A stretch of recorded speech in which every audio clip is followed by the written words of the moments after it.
ساڵی 1999 لەلایەن ڕێکخراوی یونسکۆ 21 شوبات بۆ ڕۆژی یادی گیانی زمانی دایک دیاری کراوە.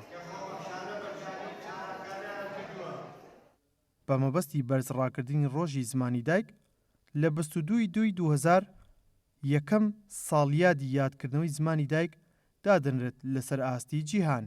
زمانی دایک وەکو بۆ ئێمەینەتەوەی کورد زمانی کوردی دەگرێتەوە، بەڵام لەگەڵ ئەوەشدا ئەوەی کە ئێمە مەبەستە گرنگە بەلامانەوە هەموو ساڵێک بیکەین ئەوەیە کە زمانی کوردی وەکو زمانی دایکمان لە بۆتەی دوو پێوەرە هەڵبسەنگێنین. پێوەرێکیان بریتە لە حزرەنەتەوەیەکە و پێوەرێکیشیان بریتە لە لۆژیکی زانستانە بەپێی ئەو زانستەی کە لەم کۆلێژە و لە بەشی کوردی ئاخوێنرێکە زانستی زمان و زانستی زمانی کارێکیە. لەم ڕوانگەیەوە ئێمە هەوڵمان داوە کە هەموو ساڵێک ئەم بۆنەیە لەسەر دوو ئاس جێبەجێ بکەین. ئاسێکیان پەیوەست بێ بە لێکۆڵینەوەی زانستیانەی زمانی کوردی لە ڕوانگەی لۆژیک و پێوەرە لۆژیکیەکانی زانستی زمانەوە. لەم ڕوانگەیەشەوە ئەم ڕۆژ لە میادەیە پانێڵێکمان هەیە کە 5 مامۆسای بەڕێز بەسپاسەوە لە بەشی مامۆسایانی بەشی کوردی و مامۆسایانی بەشی ئینگلیزی کۆلێژی زمانی زانکۆی سلێمانی.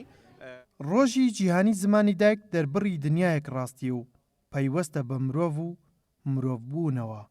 زمان کەسێتی نەتەوەییە، سەرچاوە و فێرکردنە، دنیابینی و ژیربێژیە. ڕۆژی زمانی دایک تەمەەن گرنگیەکی زۆری هەیە. مرۆڤ بزانێت زمانەکەی چییە، یەکەم جار زمانی خۆی بناسێ. ئەمە ئەهەمیەتێکی زۆری هەیە، ینی ئەم بۆنە و یادانەکە ئەکرێت و ڕێگەخرێت.